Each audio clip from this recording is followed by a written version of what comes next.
Kaibigan, isang kagalakan na makakasama ka namin dito sa programang Oras ng Pag-aaral, Hope Channel North Philippines.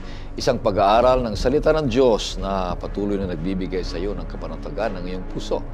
Pagkakaroon ka ng masayang paglilingkod sa kanyang banal na gawain at patuloy na pagkakaroon ng tunay na pag-asa ng kaligtasan mula sa ating Panginoong Hesus. Ito po ang iyong lingkod, Pastor Ray Urbi, bilang facilitator sa ating pag-aaral ngayong oras na ito. Binabati ko ang lahat ng mga viewers natin mula sa Logac, sa San Simon, sa Santa Mesa, sa Balasan, ganun din sa San Ildefonso, sa Mindoro, sa Maramba, sa Pangarap, sa Lucena, sa Caloocan, Tanay, Tansa, Tarlac, Romblon, Bikutan, sa may Kamiling, sa Bawan, ganun din sa Bacolod, sa Bukidnon, sa Bataan, Bulacan, ganun din sa Ballesteros, Cabritan, ganun din sa Ifugao, sa Isabela, sa AH Santiago, sa Aritao, sa Pulilio, sa Liliw, ganun din sa WVC, sa Pampanga, sa New York, sa Jeddah, sa Dublin, sa Cyprus, sa Greece, sa Israel, Taiwan, Melbourne, napakarami sa Europe at sa buong sanlibutan. Ganon din sa lahat ng mga patuloy na sumusubaybay, bawat iglesia, kayo ipagpapalain ng ating Panginoon Diyos. Ganon din sa hindi ko pa nabanggit, pagpapalain kayo ng ating Panginoon Diyos na Siya ang may-ari ng ating buhay. Maraming salamat sa mga masisipag na nagsusulat dyan sa comment section natin. Patuloy silang babahagi sa ating programang ito. Alam nyo, kung ikaw ay nagsusulat dyan sa comment section, nakikita namin ang mga tanong at saka comment at saka ganun din kung saan ito nakakarating, kung nilalagay nyo kung taga saan kayo. At ito'y patuloy na dinadalangin namin, ang nilalike namin yan, na patuloy na palalakasin kayo ng ating Panginoong Diyos. At ang mga kasama pa rin natin dito ay patuloy si Pastor Ray Salo. Siya po ang ating Behavioral Formation Officer ng Manila Adventist College at Executive Director ng Asia Association of Clinical Pastoral Education. Kumusta kayo, Pastor Salo? Mabuti naman, Pastor, at maraming salamat sa pagkakataon at akalain mo, nakarating na tayo sa huling pag-aaral ng ating lesson. At by the way, Pastor, meron tayong coming na National Convention ngayong May 25 to 28 ng Philippine Chaplains Association. At nga pala, Pastor, may bagong approval ang SSD na dalawa na ang track of ordination ng mga ministers. Yung regular pastorship in the church at saka yung chaplaincy track of ordination. Mabuting so balita. Meaning, yung mga graduate ng theology sa Seventh-day Adventist Church, pagkatapos mo ng theology, malawak na ang iyong pamimilian. Pwede kang papasok sa employment ng church or pwede kang mag-chaplain. Sa ospital. Meron pa rin sa ospital, sa military, sa school, sa government, or kahit saan man, merong tinatawag na track of ordination. So kung sakali meron tayong mga estudyante nagpaplano mag-aral ng theology at meron tayong mga kapatiran na gusto pa rin mag-aral, malawak na po ang ating track. Hingiin nyo po ang document na yan sa inyong chaplaincy director kung saan sa inyong area. May mga nag-i-sponsor na rin, mga mission and conferences sa mga theology na nag-aaral, na working student, Pastor. Kaya purihin ang Panginoon Diyos sa ating mga programang ginagawa na ino-offer sa mga estudyante natin at mga kapatiran. At sa ating pagpapatuloy, kaibigan, nais kitang aniyahan sa isang panalangin. O Diyos, sa manaming banal, umpisahan na namin, Panginoon, ang huling pag-aaral namin ng iyong mga salita sa linggong ito, sa ngayong trimestre, patapos na.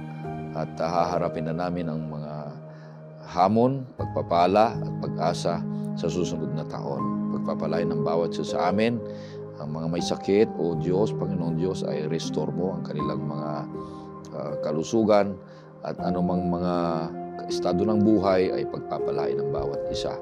Lalong-lalo na ang mga nakikinig at sumusubaybay sa programang ito. Salamat, Panginoon Diyos, na patawarin ninyo ang aming kasalanan. Ganon din po ang pagpapatawad namin sa mga nagkasala sa amin. Ito hiling namin sa pangalan ng aming Panginoong Jesus. Amen. Ito na ang huling linggo ng ating pag-aaral ngayong trimestre. At ang trimestreng ito kasi nag-umpisa pa tayo noong Oktubre hanggang ngayong Disyembre. At haharap na tayo ng bagong taon, 2025, at bagong leksyon na naman tayo. Kaibigan, patungkol sa pag-ibig at hustisya, Pastor. At ngayong linggo ay patuloy nating tapusin ang tema sa Ebanghelyo ni Juan at purihin ang Diyos sapagkat lubos nating naunawaan kung sino si Kristo sa ating buhay, sa aklat ni Apostol Juan.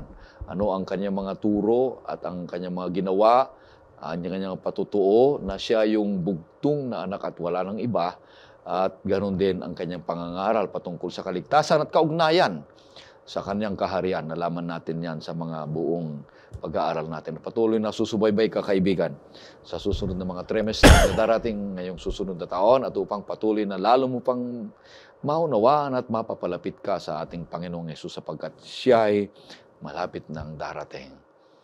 So, ang pang-13 na paksa natin sa ating pinapag-aralan sa temang ito ay ang pamagat ngayon ng ating leksyon ngayong linggo ay pambuod at pagkilala kay Jesus at sa kanyang salita. At ang talatang sauluhin ay matatagpuan sa John 5:39. Popular ito. Sinasabi, sinasaliksik ninyo ang mga kasulatan sapagkat iniisip ninyo na sa mga iyon ay mayroon kayong buhay na walang hanggan. At iyon ang nagpapatutuo tungkol sa akin. Kaya buuin natin ang ating leksyon na 3 punto. At 3 punto, 3 S ito, Pastor Salo. At ang unang S ay seeking understanding. Ang pangalawa ay staying focused. Ang pangatlo ay strengthening connection. Napaganda ito, Pastor. At ipapaliwanag mo sa atin yung unang punto, anong ibig sabihin nito? Seeking understanding, Pastor. Okay, dito tayo sa unang punto. Ang pinaka-number 1 na point sa unang punto, Pastor, itong tinatawag nating humility. Yun. Bakit? Pagka ang focus natin ay humility, ang focus ay mapupunta kay Kristo. Hindi mapupunta sa sarili. Kaya ang dito, seeking understanding, ang pinakauna, humility. Humility is essential in seeking God's truth. Ano bang tinatawag na essential? Kinakailangan talaga. Mahalagang-mahalaga yan.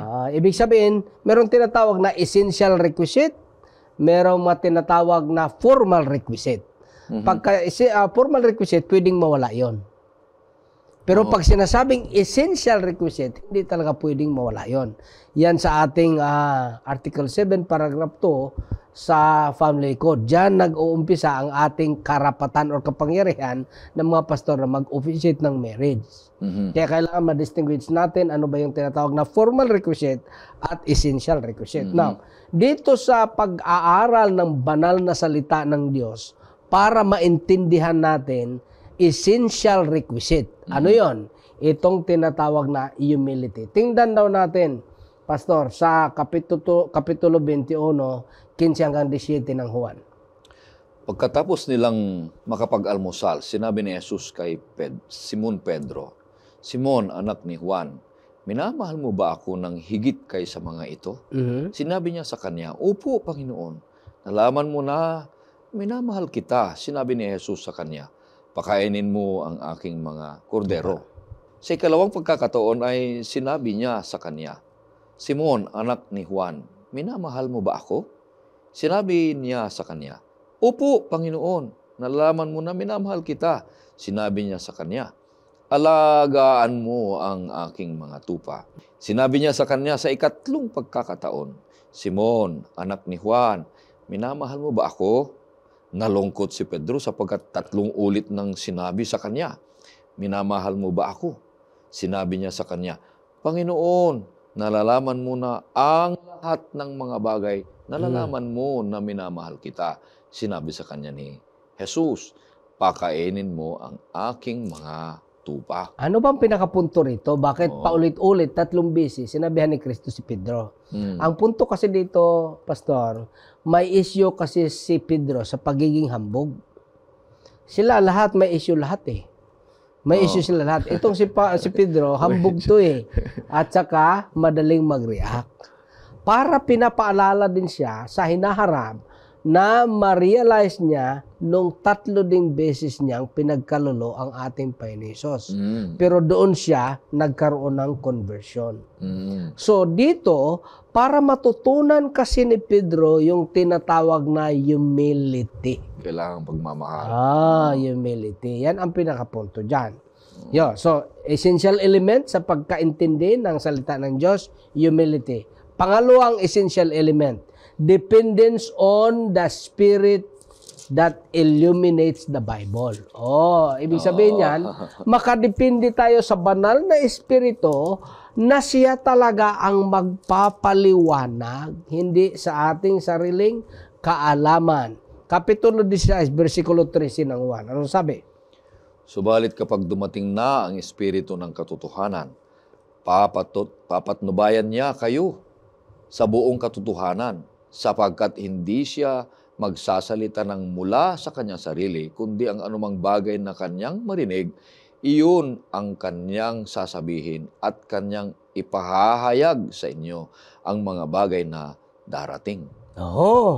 So pagdating ng Holy Spirit, siya ang nagpapahayag at nagpapaliwanag. Bakit? Ano ba ang trabaho ng Holy Spirit? Yun ang sinasabi niya kanina.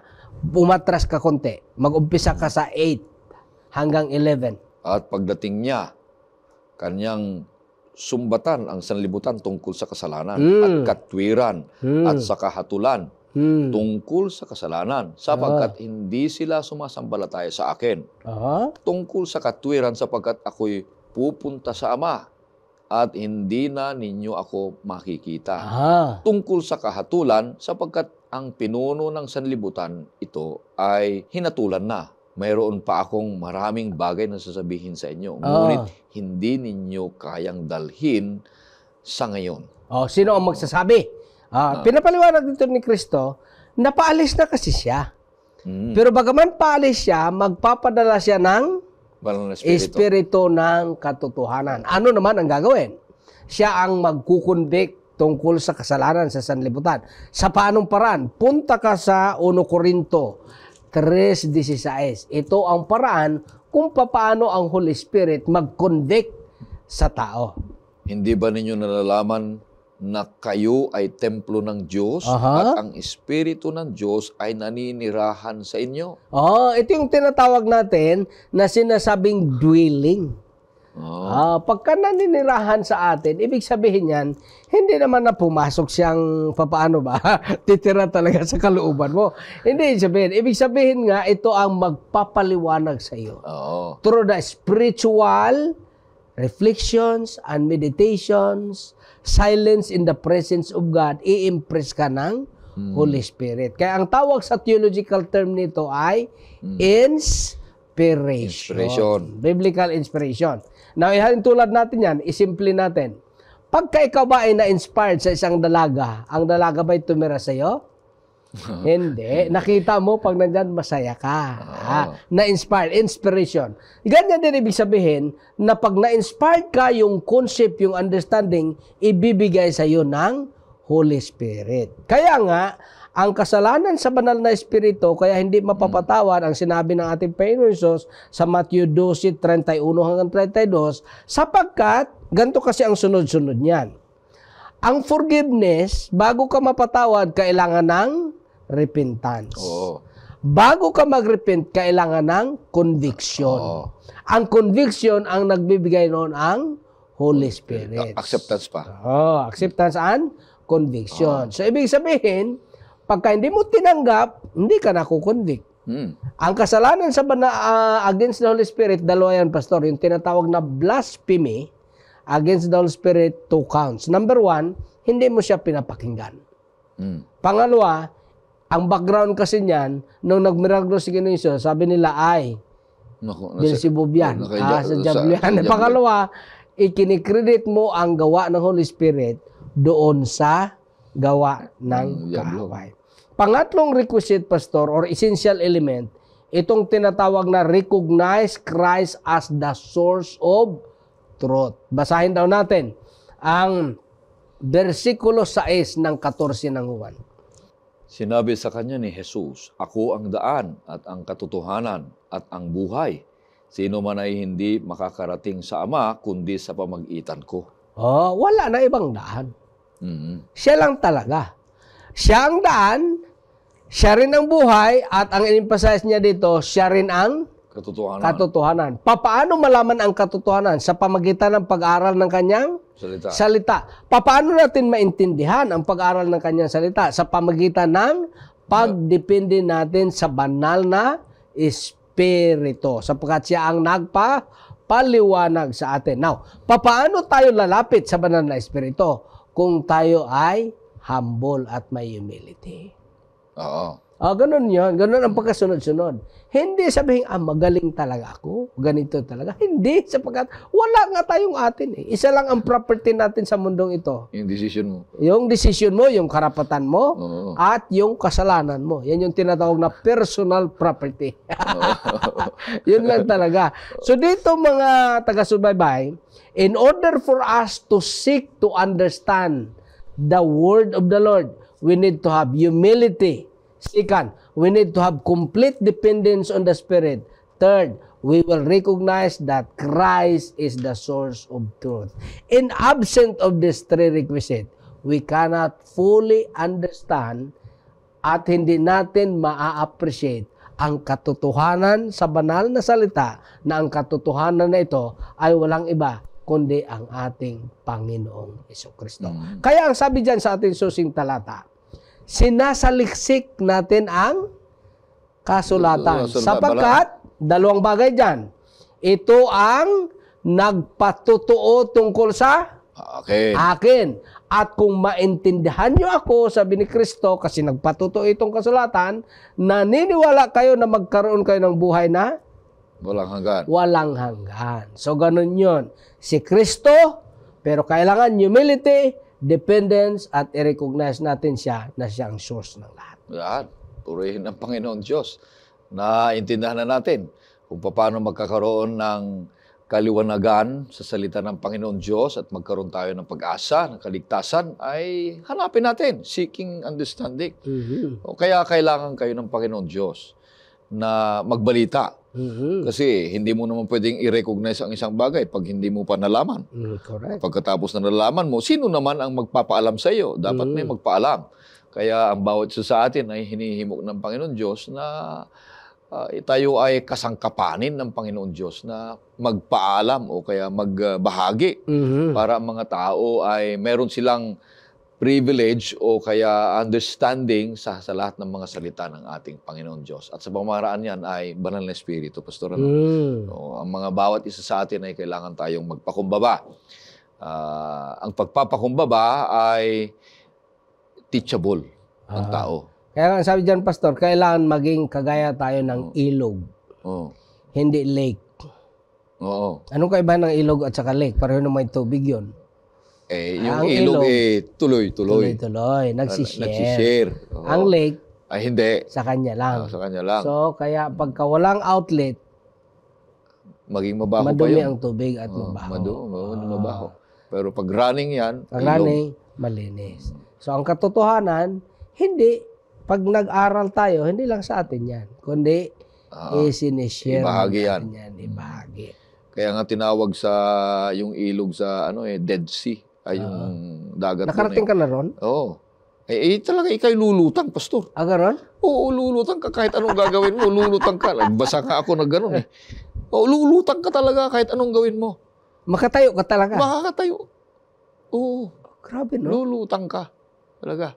Mas lulutang ka pag ikay nahiga o naupo. Sana makarating Pero din kung ako makatayo ron. ka, mas Hindi, mahirap. totoo pala. Baka doon naglakad si Kristo, hindi naman. Hindi doon. Naglakad siya doon sa Sea of Galilee. Doon. Doon, hindi ka lulutang. Oh, hindi ka Ano yun, lulutang lake yun. lang yun, di ba? Oo. Yung Galilee. Pero yung Dead Sea talaga, lulutang ka. Kasi very intensified yung salt Yung niya. salt niya. Ang spiritual meaning, pastor, niyan, pag very intensified ang iyong kasalanan, Wala na. lulutang lang katotohanan sa iyo. Oo. Hindi siya lulubog. lulubog. Reverse na application naman, pag intensify din ang presensya ng banal na espiritu sa iyo, hindi rin lulubog ang kasalanan. Oo. Purihin ang Panginoon Diyos. Maraming salamat sa unang punto na ating naintindihan, kaibigan, na ang bawat isa sa atin ay maging mapagpakumbaba. Yan ang pinaka-basic na kailangan na ng tao. Dahil yung pagpapakumbaba ay nangangahulugang nagpapasakop ka ng kapangyarihan ng banal na espiritu at hindi ka nagmamagaling, hindi ka rin nagmamataas, hindi ka naghahanap ng mas mataas na upuan kung saan mang bagay, kundi doon sa baba ka lang. At mas maganda yung sa baba ka lang, sabi ni Jesus no? Mas maganda pag may mga dumarating na mga celebration kung ano man, doon ka lang sa baba. Para pag nahulog, nandun ka na. Oo, nahulog, nandun ka na. Pero pag nasa taas ka, pabababain ka ng may-ari, yun ang nakakahiya. At mas nakakaayos ang sitwasyon para sa iyo, estado, kung ikaw ay nasa baba. Tapos pagdating nung may-ari ng bahay ay paupuin ka sa mas mataas na lugar. Kaya sa ating buhay Kristiyano, mga kaibigan at mga kapatid, ang pagpapakumbaba ay isang pagpapasakop sa mga namumuno sa atin, sa mga pagpapasakop sa salita ng Panginoon Diyos, at tayo magiging teachable. At madali tayong maturuan. Pero kung may sasabihin yung leader mo at hindi, ito yung gusto ko, wala na. Mahirap yan. Mas mahirap At na. saka, may requisite yan, pastor. Humility, pero sunod, dependence. Oh, yan. Dependence to the Holy Spirit. Holy Spirit, hindi sa iyo. Okay. So, yung pangalawang punto, Pastor, pupunta tayo sa pangalawang punto. Pagkatapos ng seeking understanding ay staying in focus. Anong ibig sabihin nito, Pastor? Staying focused. Magkadugsong to, pastor. Magkadugsong. Halos. Nung nakuha mo na yung understanding, magstay ka doon. Naintindihan mo na? Naintindihan mo na. Ibig sabihin, may humility na. Naunawaan na. May dependence ka na sa Holy Spirit. At ang source talaga ng truth ay si Kristo. Nandun na yan. Now, you need to stay. Manatili ka na. Pero hindi enough yun. You need to focus. Oh. Pag nandyan kasi ikaw, pero hindi ka naman nakafocus, di ba may sinasabi ng mga kabataan, you are so near, yet so far. So far. Mahirap din yun. Nandyan ka, pero nakafocus ka. Kanino ka nakafocus? Tingnan natin. Hebrews, Kapitulo 12, versikulo 2. Oo. Dalawang element yan, mga taga-subaybay. You stay and you focus. Kasi kung nakafocus ka, hindi ka naman nagstay, kulang yon. Nakastay ka, hindi ka naman sa kanya nakafocus, kulang din yon. Dapat dalawa. You stay and you focus. Anong sabi ng Hebrews? Pagmasdan natin si Jesus. Pagmasdan na si siyang Jesus. nagtatag at nagpakasakdal ng ating pananampalataya. Na dahil sa kagalakang inilagay sa kanyang harapan, ay tiniis niya ang krus. Hindi inalintana ang kahihiyan at siya ay umupo sa kanan ng trono ng Diyos. Sino daw ang pagmasdan? Ang ating Panginoong Jesus. Si Jesus. Huwag pagmasdan kung sino-sino, ano lang makikita mo dyan. Kasi pagka tumingin ka kung sino-sino, at kung tumingin ka sa allurement of this world, ay dyan mag-uumpisa ang iyong kalbaryo. Pag nakaumpisa ka ng tumingin sa iba at hindi na kay Kristo, ay mag-umpisa na. Bakit? Magkakaroon ka na ng comparison yan. Depende na sa iyong personality setup. Either kung ikaw ay low self-esteem low or low self-esteem high, depende sa effect. Ano ba yung low self-esteem low? Yung mababa ang tingin sa sarili. Masyado na mababa. Low self-esteem low ang tawag nun. Meron ding low self-esteem pero high.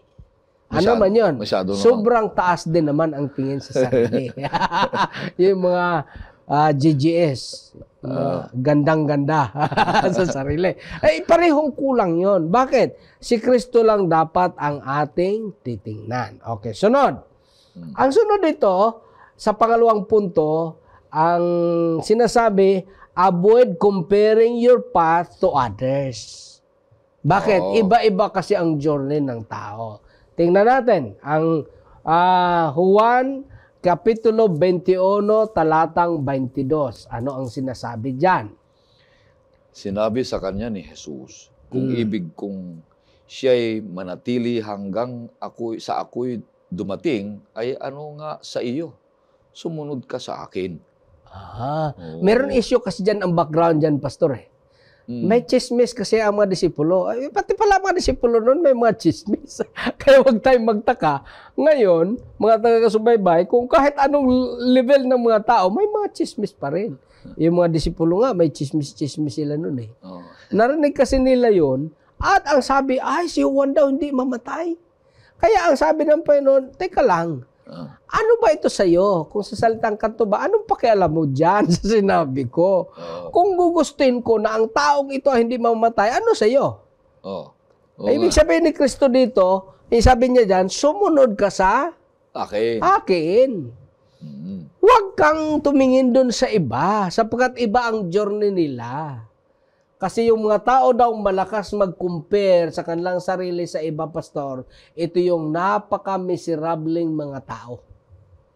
Nga naman, kahit anong gagawin mo, may makikita kang mas mabuti or mas pangit sa iyo. Ganun yan lagi.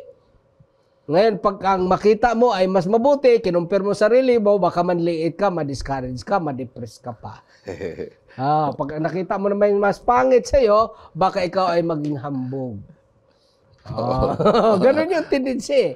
Kaya nga ang payo ni Kristo ay huwag mag-focus sa akin. Pangalawa, huwag mag-compare. Kasi ang comparison, maraming mga masasaklap ang pinagdaanan. A product of comparison. Kahit sa mga magkakapatid, may mga comparison. Pangatlo tayo sa pangalawang punto. Focus on God's plan even when unclear. Bakit?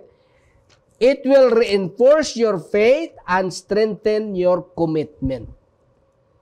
Pag nakapokus tayo sa God's plan, ay dito, Pastor, ma-strengthen at ma-reinforce ang iyong commitment. Pinapalahanan tayo niyan na isang hari na malawak ang karanasan. Punta tayo sa Proverbs 3:5-6.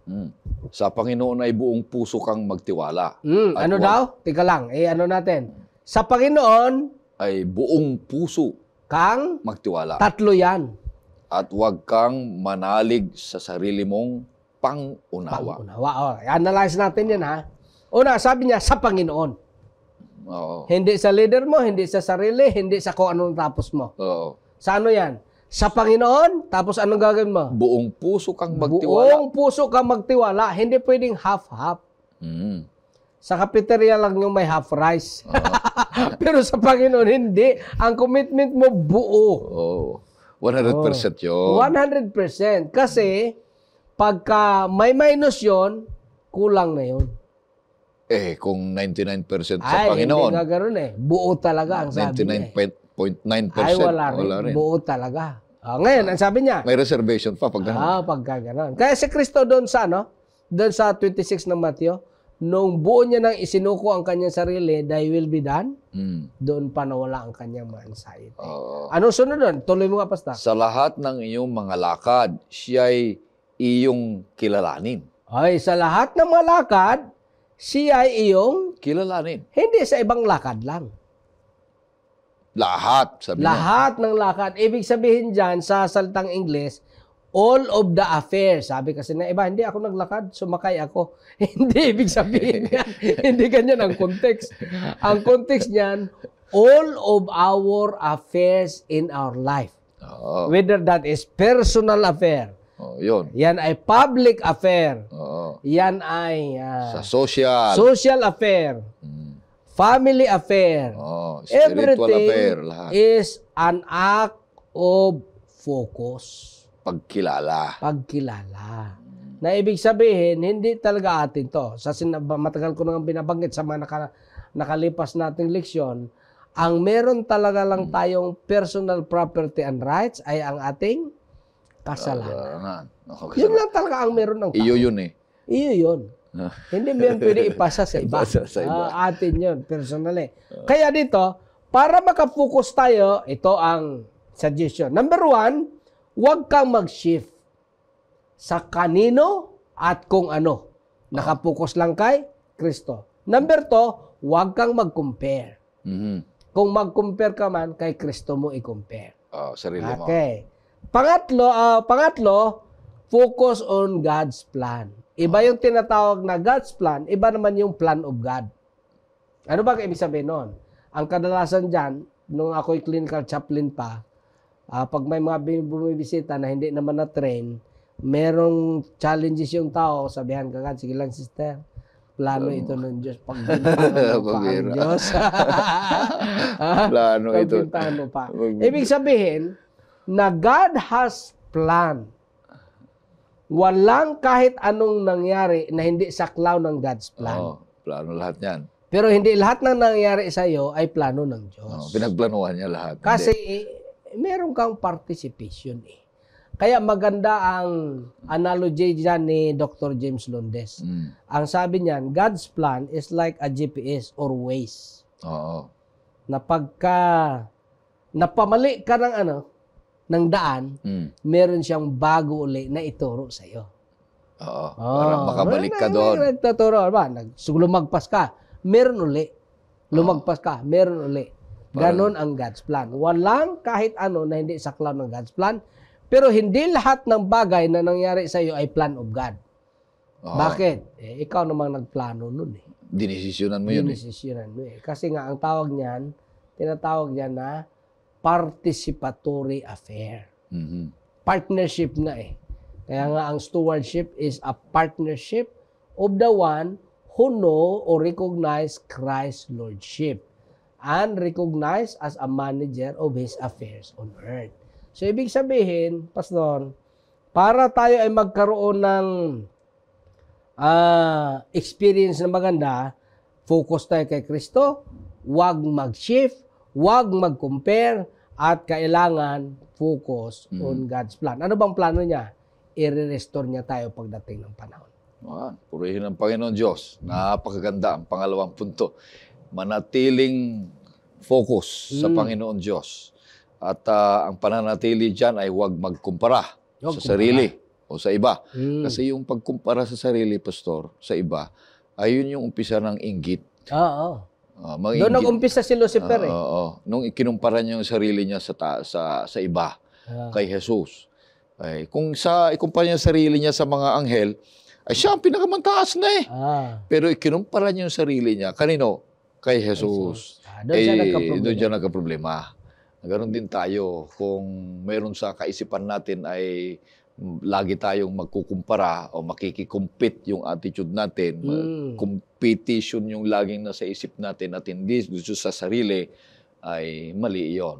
Ang sabi ng banal na kasulatan, meron dun eh, compete with the rules. Doon sa sinabi ni San Pablo na doon sa takbuhan, ay makikompete doon sa rules ng pagtakbo. Hindi makikompete with the standard. Do not compete with others. Yun ang maganda dito. Kaya manatili tayo at huwag tayong magkumpara at kundi tayo ay magkaroon ng kaunawaan sa ating Panginoon Diyos. Merong itutuloy pa dito, Pastor, yung pinabasa mo sa akin. Sabi niya, ang lahat ng iyong mga lakad, siya'y iyong kilalanin at itutuwid niya ang iyong mga landasin. Ganda. Pag hindi mo siya kikilalanin, hindi ka matutuwid. Ano bang ibig sabihin ng pagkilala? Ang ibig sabihin niyan, acceptance. Pag halimbawa, sinabihan ako, ikaw talaga napakayabang mo. Pagka hindi ko tanggaping mayabang ako, hindi talaga ako magbago. Bakit? Hindi ko tinanggap. Hindi ako naniniwalang mayabang ako eh. Di ba? Pero kapag tinanggap mo na, kaya nga sa mga clinical process, Pastor, ang tawag nila dyan, dabda. Familiar ba kayo sa DABDA? Ang ibig sabihin nun, nag-umpisa kasi yan sa denial. Oo. Sunod, anger. Anger. Sunod, bargaining. Tapos depression. Tapos acceptance. Labo-labo yan. Pero yung version ko, dinagdagan ko yan ng another A. Okay, DABDA. Ay, DABDA. Meron akong nilagay na anxiety. Oo. Kasi in every part of it, laging may kaakibat yan na anxiety. Anxiety. Pagka ikaw ay denial, may anxiety dyan. Pag ikaw ay sa anger, may anxiety. Laging nag-aalala. Pagka bargaining, may anxiety dyan. Depression, lalo na. Acceptance, yun lang ang wala kung talagang pulido ang iyong acceptance. Maganda, itutuwid niya ang iyong landasin. Ngayon, pagka itutuwid niya, hindi ka naman magpatuwid. Wala rin. Wala rin. Kaya ang tawag dyan, itutuwid niya. Pero may prerequisite yan, kung magpatuwid ka. Kaya, bumabalik pa rin tayo doon sa unang punto na pagpapasakop, pagpapakumbaba. Humility. Hindi tayo maituwid ng Diyos kung hindi tayo magpapasakop. Kasi only the humble people can be corrected mayroon nang nagkomento sa iyo na ganito ka. Hindi mo pa tatanggapin. Kundi binabalita at sinisira mo pa yung tao. Wala siya ang may problema, hindi ako. Pero maganda rin makita na balanse. Kaya balanse dapat yan Kasi, pagka titingnan mo rin, evaluatein mo rin, ang tawag dyan sa clinical pastor, yung feedback. Kaya nga ang feedback ay hindi siya dapat directive, kundi invitational. Anong kaibahan? Ganito ang kaibahan yan. Pag sinabing, alam mo ganito ka, directive yan. Directive, Pero pag sinabing, subukan mong tingnan na baka madiscover mong ganito ka.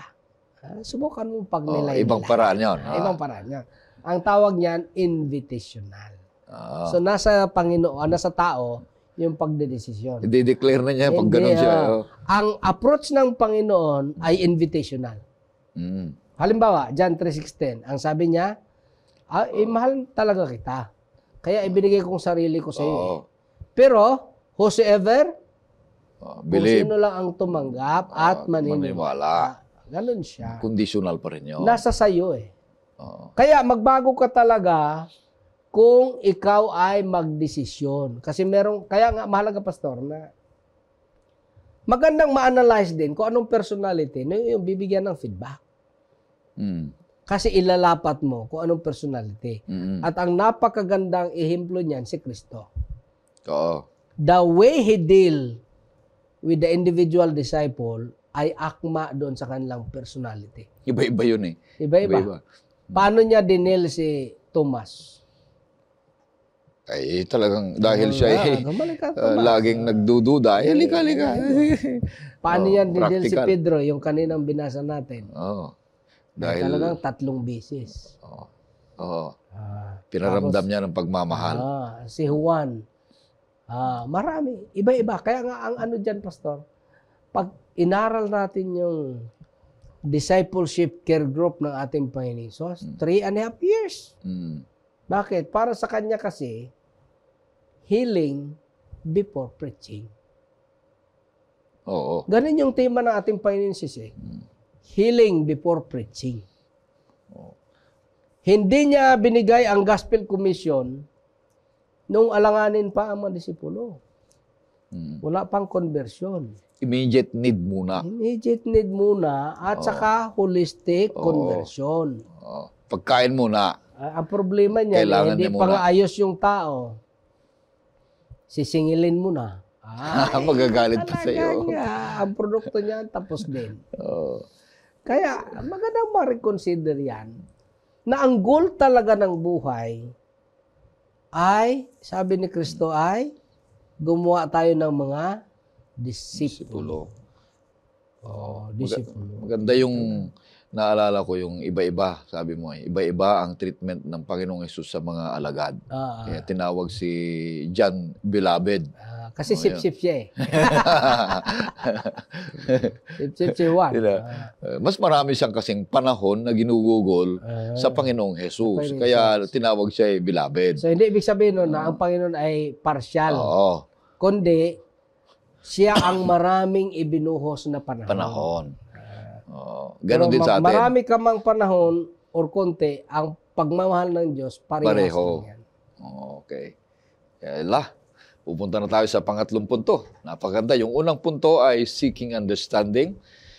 Tinuturo sa atin yung humility, saka dependence at saka recognition. Yung pangalawa is staying focused. Yung nakadepende tayo sa Panginoon Diyos, huwag tayo magkumpara, focus tayo sa Kanya. At pangatlo ay strengthening connection, Pastor. O, paano naman ma-strengthen ang connection natin? Tatlong bagay din dito sa pangatlong punto. Una dito, Pastor, consistent connection. Kanino? With Jesus. Basahin daw natin ang Juan 15:4. Hanggang 5 na siguro para mas maganda. Na dito pinapakita, Pastor, yung spiritual health nakadepende yan sa consistent. Ang word dyan, dalawa. Consistent connection. May connection ka, hindi naman consistent. Wala, mawawala Wala yan. yan. May consistency ka nga, wala namang connection, wala rin Wala silbi. So, dalawa yan. 15, 5 at 4. Kayo'y manatili sa akin at ako'y sa inyo. Gaya ng sanga na hindi magbubunga buhat sa kanyang sarili. Malibang nakakabit sa puno. Gayon din naman kayo. Malibang kayo'y manatili sa akin. Ako ang puno ng ubas. Kayo ang mga sanga. Ang nananatili sa akin at ako'y sa kanya ay siyang nagbubunga ng marami sapagkat kung kayo'y hiwalay sa akin, ay wala kayong magagawa. Mananatili. Tapos, consistent. Magbunga yan. Now, ang tanong, papaano ba tayo manatili? Mag-lead tayo sa sunod na punto. Manatili tayo sa pamagitan ng meditation and practice of God's words. Bakit? Pag lagi tayo nag-meditate at nag-practice sa salita ng Diyos, it will provide us a renewal of mind, nababago ang ating kaisipan, at tayo ay nababagong nilalang. Because everything starts with the mind. Basahin natin yan, Pastor. Anong sabi dyan sa Salmo 1:2? Kundi nasa kautusan ng Panginoon ang kanyang kagalakan at nagbubulay-bulay araw at gabi sa kanyang kautusan. Naggagalak siya. Ang kanyang kautusan dyan, hindi lang limited sa Ten Commandments. Kundi sa buong mga kautusan ng Diyos, naggagalak. Natutuwa siya doon. Natutuwa. Tapos nagnilay-nilay ka. Nagbulay-bulay. Dito, Nagme-meditate. Pero hindi lang din hanggang meditate ka lang. Kasama dyan ang action at practice. Kasi nga, kung puro ka lang plano, itong gagawin ko, wala ka namang execution. Wala. Pagka-execute ka lang, wala ka rin plano, Sira din. ay sira din. Sabi ng mga eksperto, if you act without plan, it is a disaster. If you plan without action, anong tawag doon? It's impossible. Walang resulta. Wala. Kaya sa ating Panginoon Hesus, kailangan mas-strengthen ang connection kung tayo ay nanatili sa Kanya, laging nagme-meditate, at nagpa-practice sa Kanyang tinuturo para mabago. Kaya mahalaga yung pagbabasa. Ngayon, sunod dyan, meditation, kasama na yung pag-aaral. Nagme-meditate ka eh. Nanalangin. Sunod dyan, fellowship. Fellowship. Now, anong sabi ng Hebrews 10:24 at 25? Anong klaseng fellowship ang nagbibigay ng koneksyon? Anong sabi dyan? At ating isaalang-alang kung papaano gigisingin ang isa't isa sa pag-ibig at sa mabubuting gawa.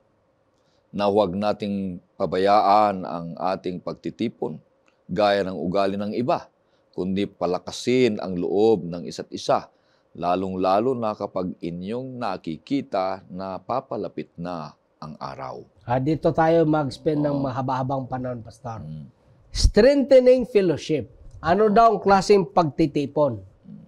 Ang klaseng pagtitipon na yan ay pagtitipon ng pagpapalakas sa isa't isa. Isa't isa. Hindi yung magtitipon dahil nagmarites ka. Oo. Or O magkumpara sa nagchichismis ka lang. magpakita. Or naninira ka ng iba. Oo. Kundi itong pagtitipon ay nagpapalakas sa isa't isa. Ano pa? Basahin daw ulit.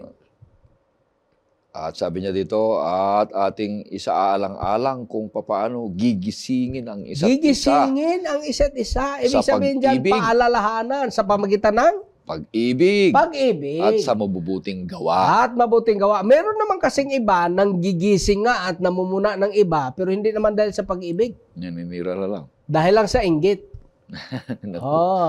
Namumuna dahil sa inggit. Or other motivation. Dito mga taga-subaybay, ang pinaka-epektibong pagigising sa isa kung ito ay motivated dahil sa pag-ibig. Pag-ibig. Yun ang sinabi dito eh. Oo. Pero kung ang motivation mo ay inggit, ay iba No, yun. masama yun.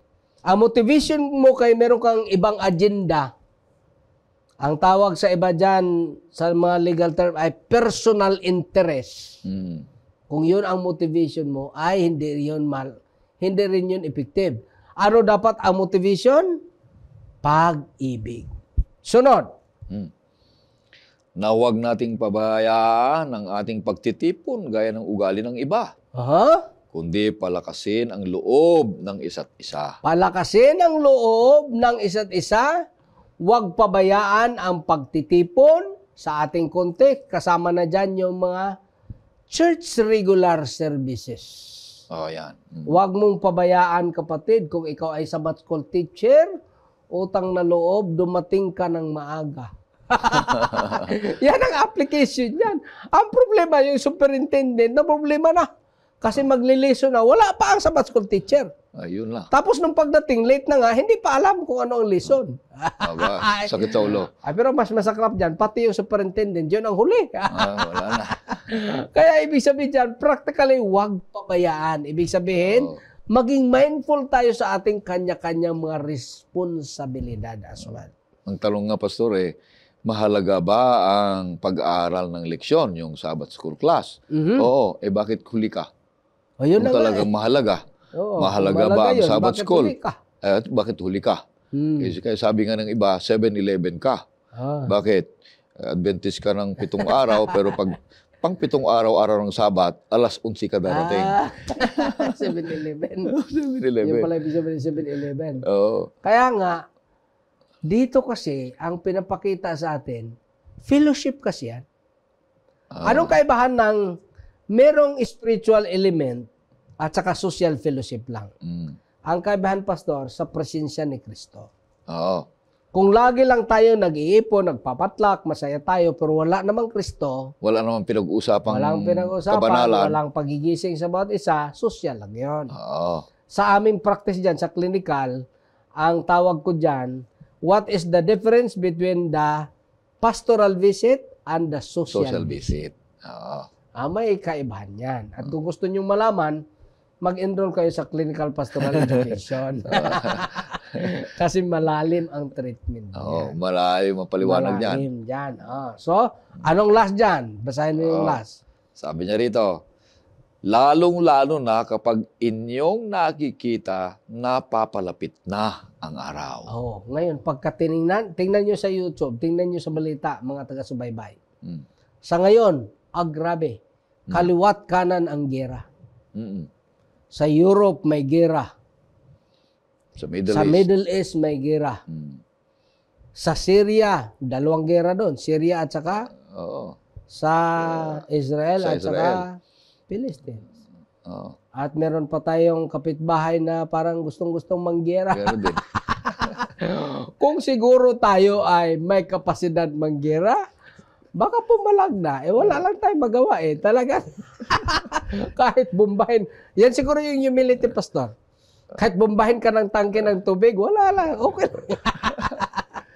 Dito Wala may lang gera tayong din magawa. na politika. May gera din dito. Mahirap yun. Kaya kailangan balanse rin tayo. Makikiramdam din tayo sa nangyayari sa palibot. Pero sa atin kasi sa Adventist, inordinahan tayo, hindi ito advocate social justice.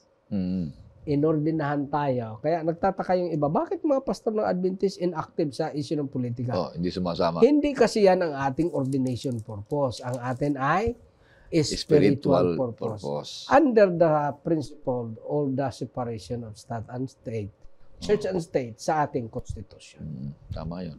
Kaya ang bawat isa sa atin ay marunong tumingala sa mga kautusan, kalooban ng Panginoon Diyos.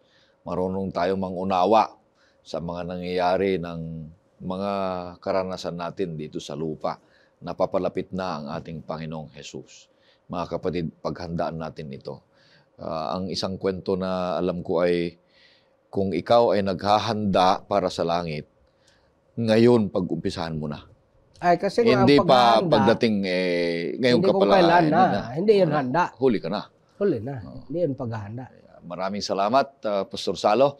Purihin ang Panginoon Diyos sa huling linggo ng ating pag-aaral ngayong taon ay darating na ang susunod na taon. Kaibigan, purihin ang Panginoon Diyos, pagpapalain ka.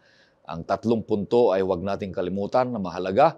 Yung seeking understanding, patuloy tayong naghahanap ng karunungan at kaalaman at may kapakumbabaan, pagpapasakop sa Panginoon Diyos at staying focused tayo. Huwag nating ikumpara yung ating sarili sa iba, kundi kumpara natin ang sarili natin sa Panginoong Jesus sapagkat tayo makasalanan at strengthening connection, magpapalakasan tayo ng isa't isa. Hindi yung magbibigay ng sama ng loob, kundi magbibigay ng utang na loob, mabubuting loob na ipakita natin sa iba para tayo ay lumakas sa pananampalataya at huwag nating hayaan na manatili tayo na walang ginagawa, kundi manatili tayong may ibabahagi na mga kabuhayan na ginagawa ng Panginoong Diyos sa ating buhay na may pagbabago.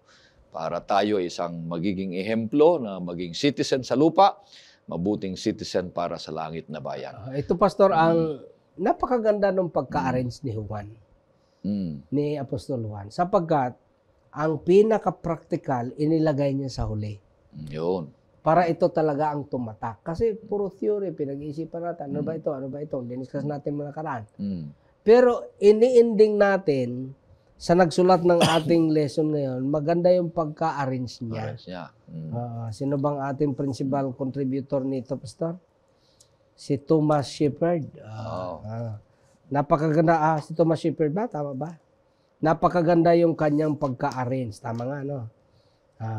Hindi. Book of Mark yan, kay Thomas. Sino ang ating yung pangalawang quarter? Napakaganda. Na-appreciate ko yung pagka-arrange niya dito, Pastor. Bakit? Inilagay niya Thomas Shepard. Si Edward Zinke and Thomas Shepard. Dalawa pala sila. Maganda yung pagkagawa nila, Pastor, na ini-arrange nila ay yung pinaka-practical dito sa bandang huli. Bandang huli. Ano ba? Ang pinaka-practical ay yung laging pagkaroon ng pagpakumbaba. Amen.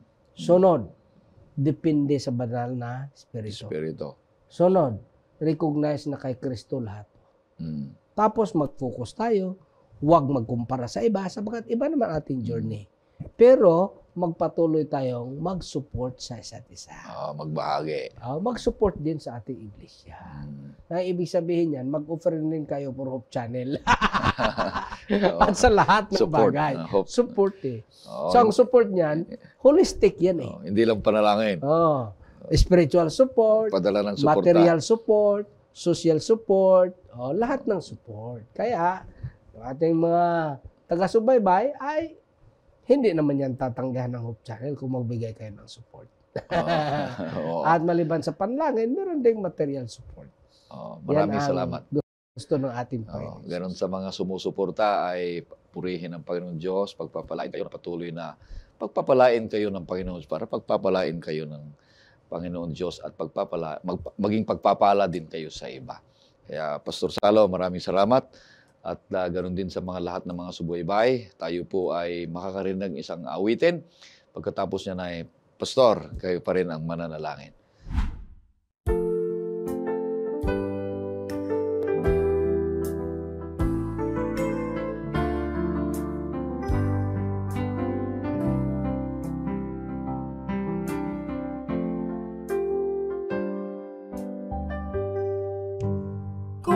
maging malungkot ang iyong buhay dahil sa problema na iyong dinadala. Mayroon kang pag-asa, malalapitan, kaibigan. Siyang nagmamayari sa'yo, siyang nagbigay ng buhay mo, siyang kalutasan sa ating suliranin. Problema mo'y kaniyang papawiin.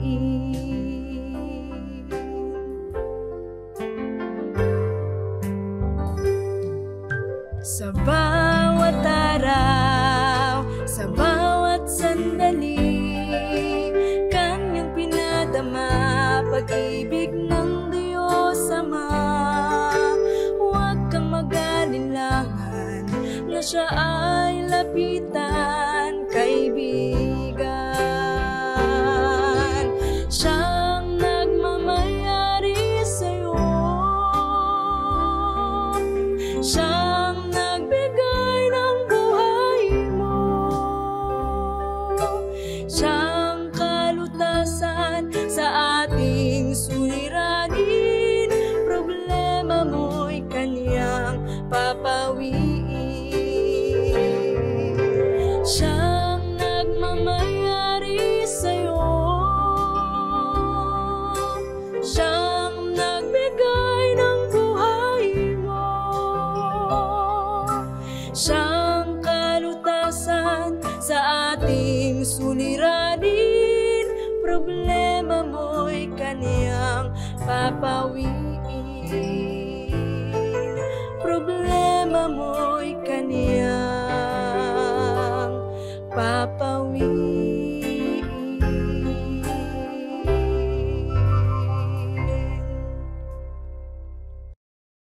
Tayo po ay manalangin. Maraming salamat, Panginoong Diyos, sa inyong paggabay sa nag-akda ng aming lesson. Na sa pamamagitan ng kanilang dedikasyon at koneksyon sa inyo, naihatid din kami sa pag-aaral ng mas malalim sa pagpresenta ng inyong buhay sa pamamagitan ni Apostol Juan. Nawa, Panginoon, ito'y maging katotohanan sa aming karanasan at maranasan din namin kagaya ni Apostol Juan na magiging beloved din sa inyo. Maraming salamat na kami inyong ihatid sa pagpanumbalik sa buhay na ito at sa buhay na walang hanggan. Sa kahit anumang kahirapan at kapighatian na aming mararanasan o dinadanas, hindi nawa maalis sa aming puso't isipan na kayo ang nagmahal sa amin, nagbigay ng pag-asa, at darating ang araw na muli ninyo kaming ipanumbalik sa relasyon sa inyo sa kalagayang bago ang kasalanan. Patawarin po kami sa mga pagkukulat pagkakamali na aming nagawa. Hinihiling namin ito sa pamagitan ng pangalan ng aming dakilang Diyos at tagapagligtas ng aming Panginoon Hesus. Amen. Amen. Maraming salamat, kaibigan, sa patuloy ng pagsusubaybay sa programang Oras ng Pag-aaral. Nawa ay pagpapalain kayo ng ating Panginoon Diyos sa darating na bagong taon at magiging masaya, mapagpala at mayamang karanasan at pagpapala ng Panginoon Diyos ay darating sa inyo. Purihin ng Panginoon Diyos.